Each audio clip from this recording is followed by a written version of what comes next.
Someone said to me, Steph, I don't like being called crazy. It hurts my feelings when people call me crazy. And especially when you can hear the Holy Spirit's voice and people are assuming and all of that. Like, look, I'm going to give you guys words of advice.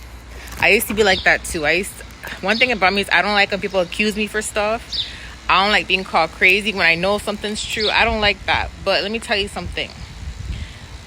You have to think of things differently when it comes to hearing the voice of God. You have to remember that there's not a lot of people that can hear the voice of God. There's not a lot of people that can have access to the Spirit.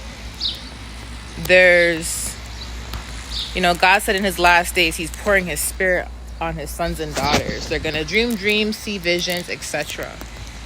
But not everybody's going to have the same gifts.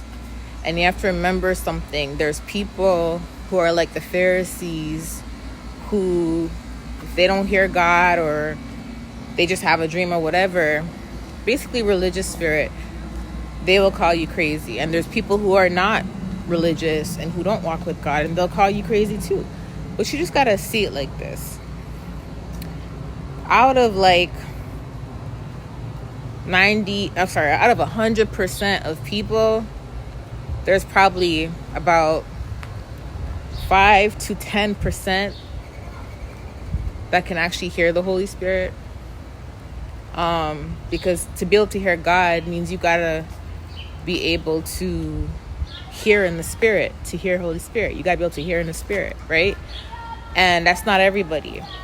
So you can't expect the 90% or the 95% to understand you. You have to understand that only 5% or 10% of that 100% are going to actually understand you. So in other words, let them think you're crazy. Let them think you're crazy. They thought Noah was crazy, right? They called Christ a demon for casting out demons out of people.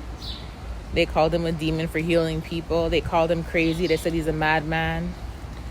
You just got to let people think what they want to think. At the end of the day, God chose you to have that specific access. It doesn't mean someone else is less important, no. But it just means that you were chosen for that specific access. You know what I'm saying? And you just have to embrace it. One of the most humbling feeling you could possibly feel is knowing who you are as a person, knowing your heart, knowing your truth, and having God back you up. That's the most humbling feeling, the most beautiful feeling ever. So it doesn't really matter what people think about you. You know what I'm saying? Let God show the right people who you are. Not everybody deserves to know you. Not everybody deserves to know the real you. Not everybody deserves to even have that type of access to you. So just remember that you're a small percentage out of the bunch. And just embrace that you have that access. Love you guys. Bye. Oh, Leo tied me in a knot. 1 second, y'all. I dropped the leash. I was trying to unravel myself. Okay, bye, guys.